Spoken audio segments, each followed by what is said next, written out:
It's the Suns versus the Clippers. And considering the Clippers have the oldest roster of all time, it's very brave of them to play a game this late.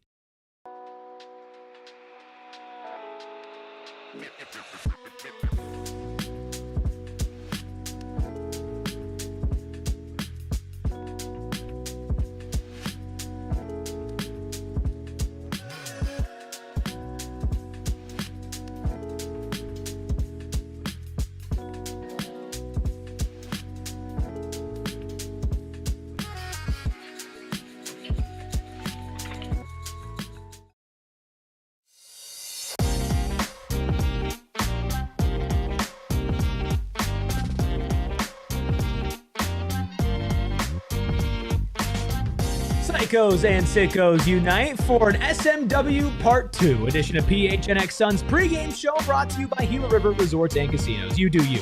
At Gila River Resorts and Casinos, visit playatgila.com for more details. I'm Eric, that's Steven, on a pregame show for the first time this season. We got Espo back to my left and the Freckle Mamba behind the Mac making all of the magic happen. Shout out to all of the people in the chat joining us for our second pregame show of the season, including Boosty, who says, are the Suns back? Maybe, but I know that we are for sure. They are back. The season started. Yes. When? Wednesday. I gotta say, with that new music, it sounds like we're all making the magic. All right. Hit that like button, hit that subscribe button, hit the SMW emoji in chat like all of our members are. Leah, how did the Jeff, chat yet? Russell, the other Jeff, Kara. Oh man, we got a bunch. It's your dad. I said multiple Jeffs. Aiden. No preferential treatment here. Hashtag earned, not given. We've got the former manager of the Atlanta Braves, Bobby Cox, in the chat. Massive news. That man, y'all just heard him say his dad has to earn it. Like It's a joke. Take care of him all It's a these years. joke. That's crazy. It's a joke. That's crazy. Yeah, we see how it is. Yes.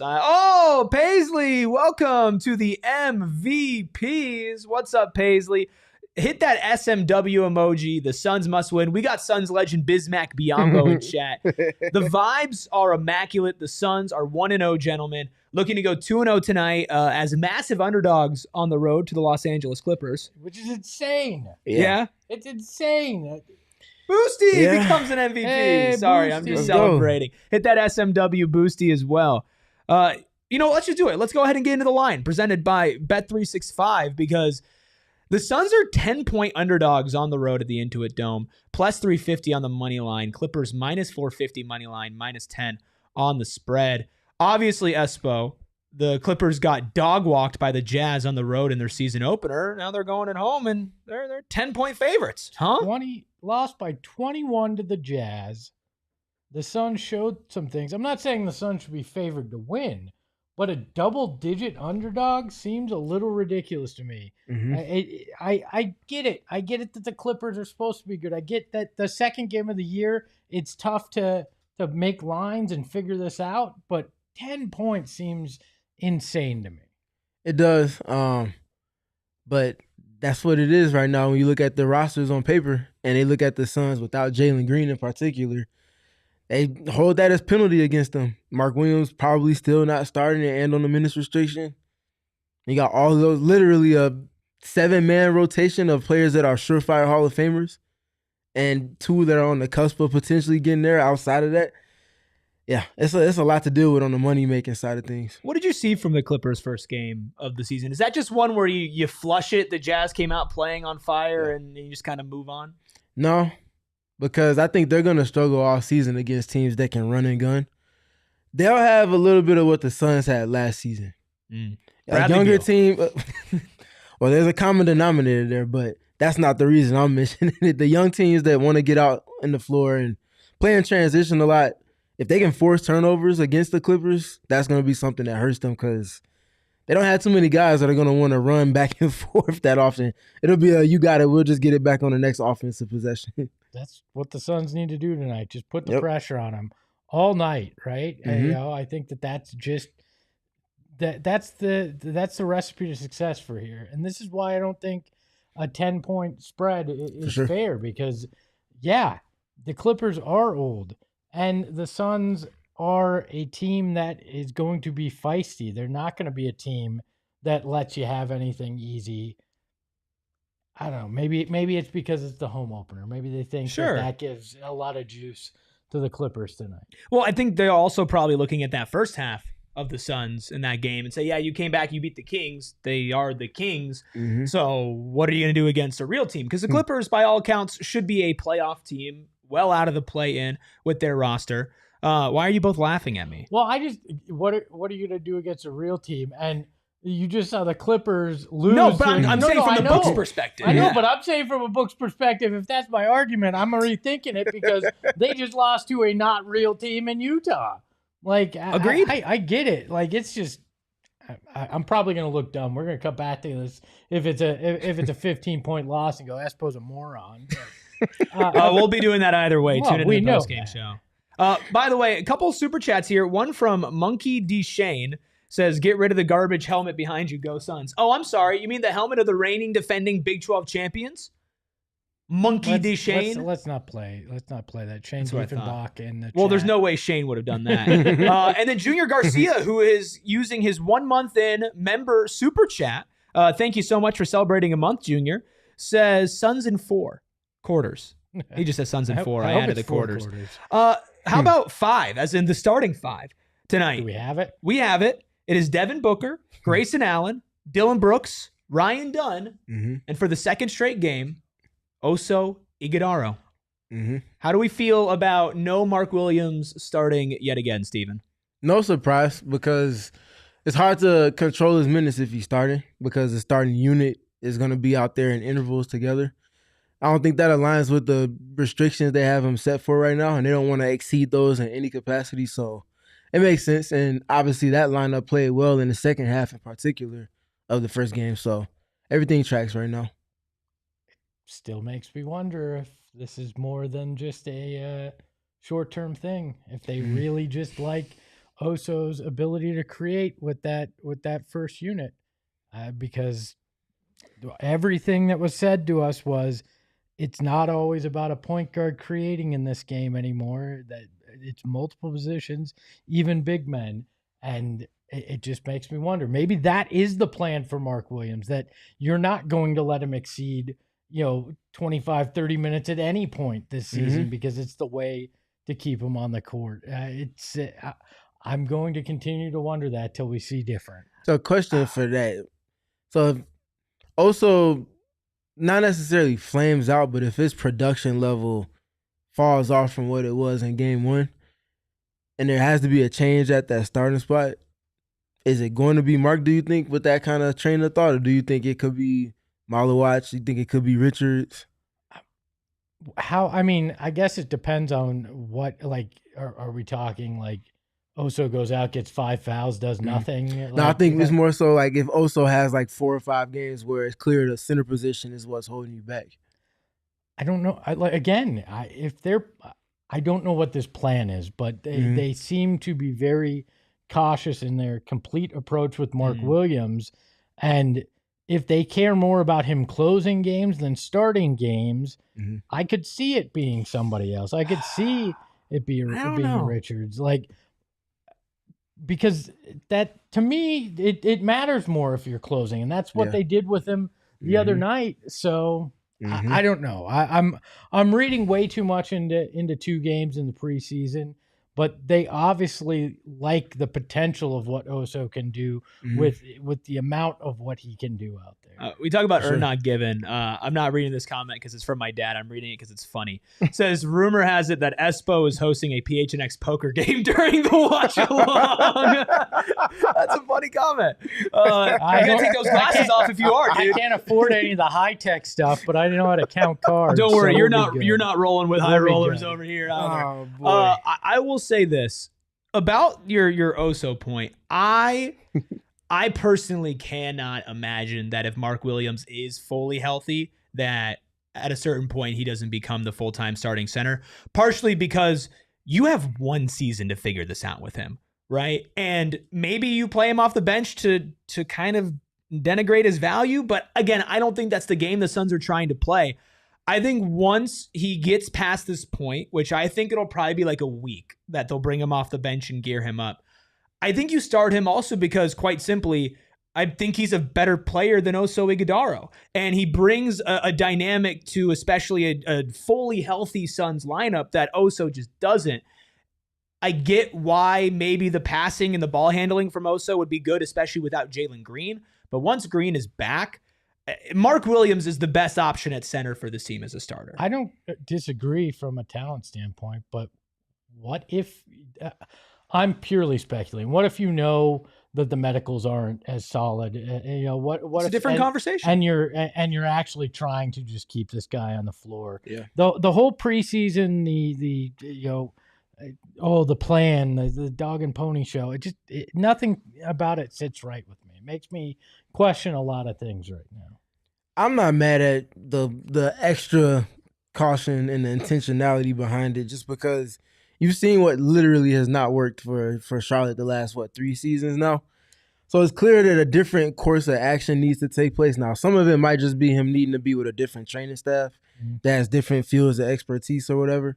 But it feels like there certainly needs to be change, and I feel like this is some of it, at least for the short term. And if it's the best thing, then it's the best thing. I also just think on paper, as a front office, if you're trading 2 first-round picks for your backup center, even if it's impactful backup center, vastly overpaying, especially if you're going to lose him after 1 season. So I hear you, and I think it's going to be definitely something interesting to watch throughout the season. I don't think it lasts too much longer because they said he's a top 15 center. Yeah, I would say Monday.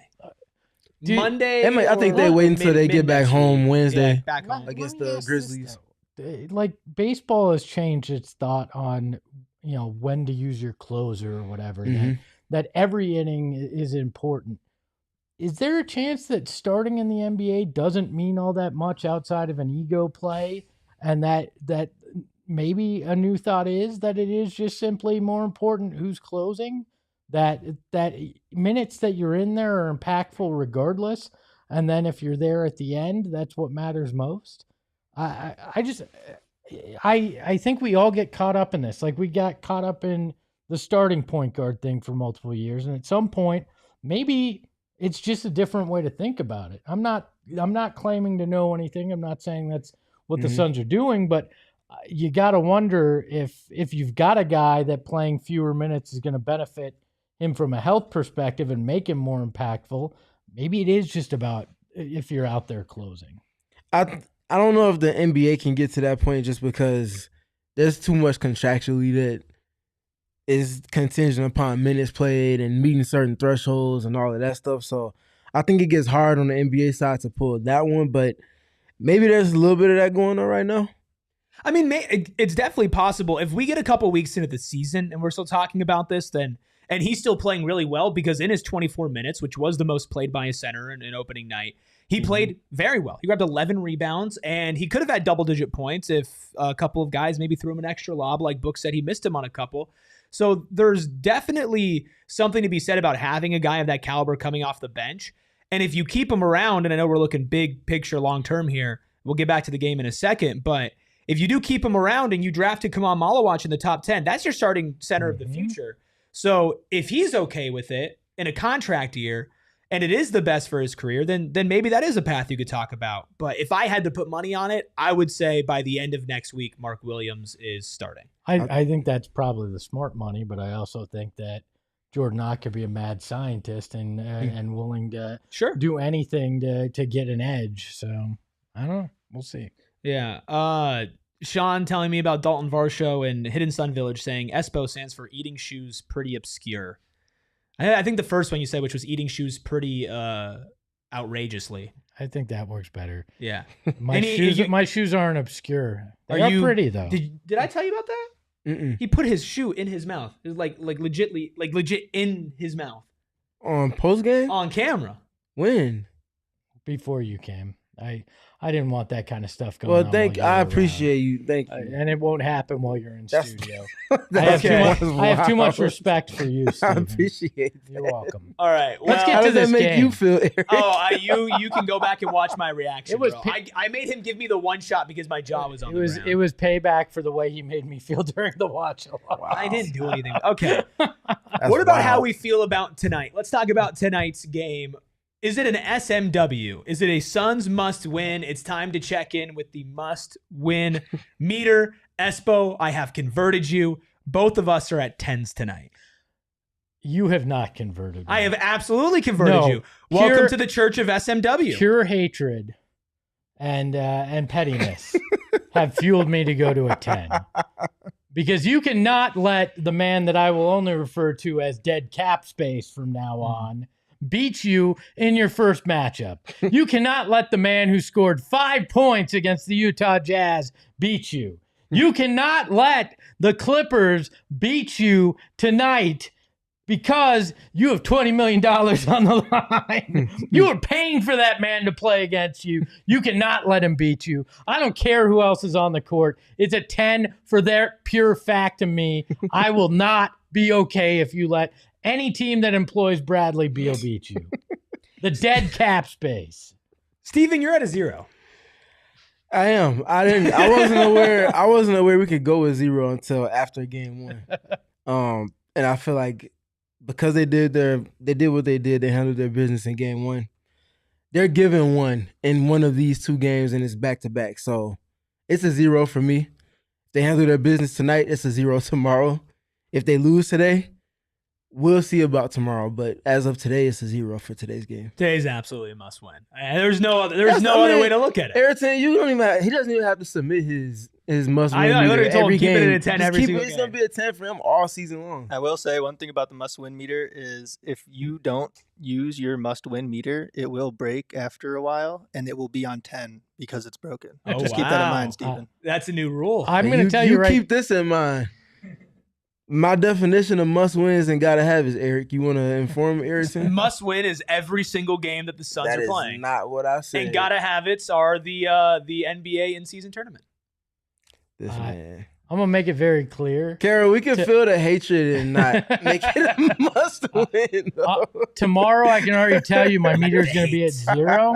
Flow through your body. It's just simply Bradley Beal today that pushed mine to a 10. You're going to be a 0 on the hate meter for DNVR and the Denver Nuggets and Fat Jokic? I don't need a win tomorrow. I need to win every night. I need a win tonight. I need to win every night. I need to win every night. So why are we doing this shtick then if it's just going to be a win every night? It's basically just to get Steven to do it eventually. I'll push it down, but we're definitely starting off with 2 10s on the must-win meter for me through 2 games. Okay, but let's talk about the Bradley Beal of it all. You mentioned, Espo, that Beal scored 5 points in his debut for the Los Angeles Clippers. Obviously, he's been starting. Do we expect him to come out with a little extra juice, a little extra fire tonight against the Suns? Oh, I'm sure there's probably a motivation to go out there and do it. Doesn't mean he will. He might take a lot of shots. I don't know.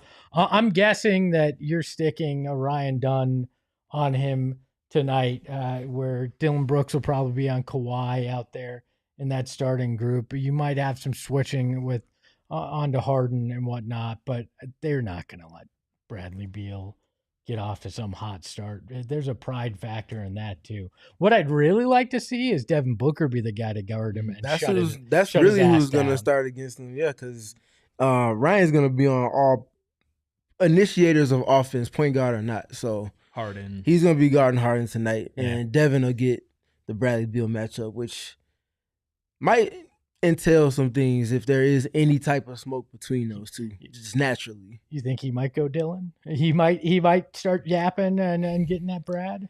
Well, we've seen him get into it with the Clippers before, so it wouldn't be a surprise that it happens again with a new iteration. But yeah, I think Devin starts it against Bradley, so that'll be fun to watch. They probably guard each other, and Devin naturally gets the best of them. But well, minus Jalen Green, it is a clear injury report for the Suns. Jalen Green going to be out not only today, but also tomorrow for the Suns back-to-back. Jordan Miller out for the Clippers with left hamstring soreness. But we mentioned the Clippers and them being fully healthy. They are a much different-looking team this year. They added Brook Lopez. They added Bradley Beal, Bogdanovich in a trade. They've got John Collins out there. Realistically, Steven, I know you said that they might struggle against fast teams, but how might the Suns struggle against this team? Well, if you don't force them to turn the ball over and you let them play the game at the pace that they want to, That's a formula for disaster against any James Harden or Chris Paul led team or Kawhi Leonard led team.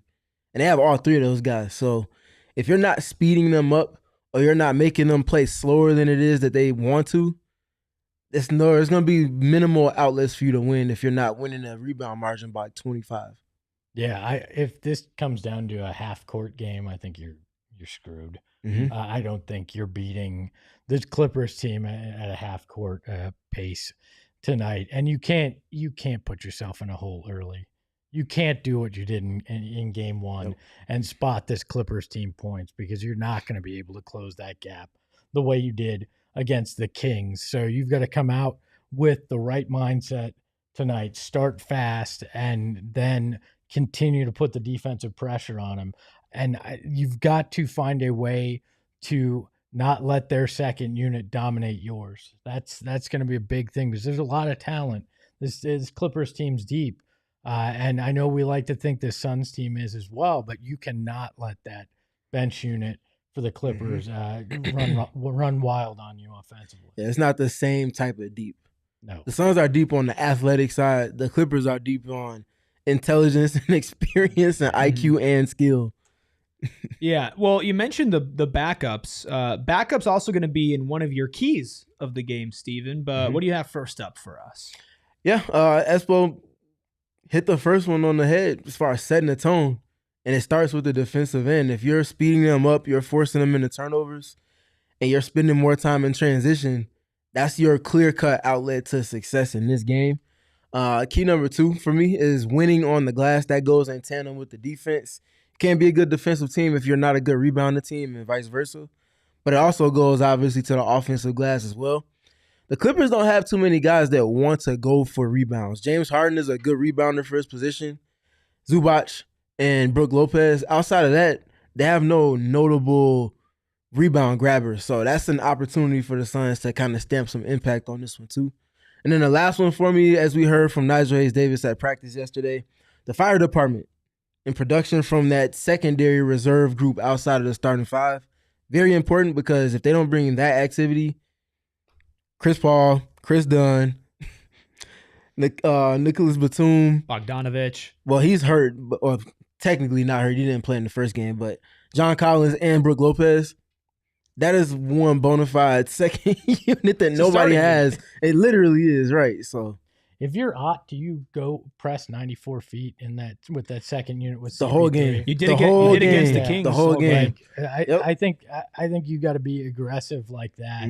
And make it difficult. Don't make it easy for them to get in to their half court game and just completely go all out tonight on that front. Yep.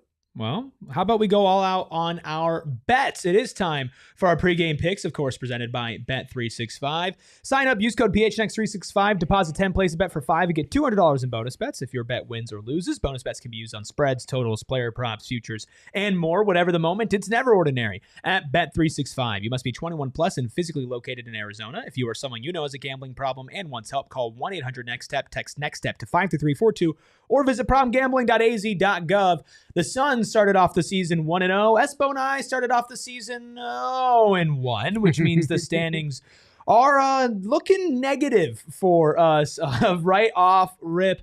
At least, though, Espo, it's basically like we are both 0-0 because we're both at -10. I'm not ever worried. This is not a game of how far are you down. This is a game of how willing are you still to take shots. And I'm not afraid ever to take those deep shots. I don't need you to not count my half-court heave against my shooting. Wow. You're calling us the soft era of betting. I'm not coddled era of betting. Well, Espo, you did get a little help today, courtesy of our friends over at Bet365. Well, no, courtesy of our friend Shane Tiefenbach, to be honest, who put together this bet. It's a PHNX special same game parlay. You can get this boost on Bet365. You can. You. And you look up our little logo, the flag logo. It's right there. It's Phoenix Suns plus 10. Devin Booker, 25 plus points. Dylan Brooks, 15 plus points. Mark Williams, 7 plus rebounds at a plus 500. So there you go. That's big. I like that. Saw all of those in the first game. Yeah. I like that bet. I think that's a great bet. I think my bet, well, it's better. And this is what I'm putting my money on. Also boosted, but because Bet365 boosts three-leg same-game parlays by 50%, I have Suns to cover 7.5 on the spread. Ryan Dunn over 14.5 points, rebounds, and assists. And Dylan Brooks over 1.5 stocks at a plus 1,200. A plus 1,200 for those 3 legs. I feel good about my bet. I'm wondering if I actually could have gotten the additional boost and it's actually worth more. Possibly. I should go back and look and we need to get that changed. Well, too bad it's too late for you. Got to do your research beforehand. It's never ordinary with Bet365 and it's never too late when Espo's around. He'll just tell him. I'll tell Ayrton to change it. So. Well, what we can't change right now is our score predictions. So let's go ahead and see what we all think happens tonight. Wow, all 3 of us going positive. 109 is in all of our scores here. Wow. That means something for sure. I got 109, 105. Steven, you're 113, 109. And Espo, 120 to 109. You think the Suns have the biggest victory tonight? Why not? Let's stick it to the dead cap space tonight. I got the Suns 113. Why you laughing? You know I'm I just petty. love letting this. No, I'm just we just getting started with the Beal references. Oh, and I got to buckle up for a whole live game and then the post game of it. I got the Suns up 113, 109. I think this is one that goes into the clutch like the first game did for the Suns. And I think it's the rebounding that's going to get them those extra shots on goal or free throw attempts that ultimately puts them ahead just enough for a Clippers team that's still trying to find their way. So Suns go 2-0 to start the season. I think the Suns also go 2-0 to start the season. What do you guys think? Let us know down in the comments below if you think the Suns start off 2-0. Of course, spam the SMWs in the chat. If you are a member, you get an exclusive emoji saying that. Also, make sure you join us on this very channel for a watch-along, all 3 of us, on the watch-along on this channel. Make sure you're subscribed, and make sure you're over in that stream right after this one ends. Plus, while we got you here, I want to remind you that on Monday, the Phoenix Suns will be on the road against the Utah Jazz, and we're taking this show on the road to Gila River Resorts and Casinos Wild Horse Pass pre-game, post-game show live from the Upper Deck Bar and Kitchen in Wild Horse Pass, and you can come hang out with us, watch the game with us, and not an NBA Cup game. That's Utah later in the week. Weird enough, but still an important matchup nonetheless. Very interesting how many teams are playing each other. The Jazz and the Kings play tonight, the Suns and the Clippers, and then the Suns and the Jazz on Monday. Mm-hmm. It's all messed up, but make sure you are there with us on Monday. Any final thoughts before we get out of here and talk for 3 hours during a game?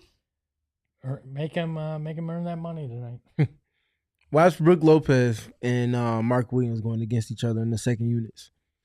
If Mark doesn't want to get out to the 3-point line, Splash Mountain could get ugly. I'll leave you on this. My key to the game, my final note, is that you're going to need to take advantage of the second half because their entire roster will be hungry considering they got the early bird special. See you in the watch along. Oh, yeah. We all silly like the mayor.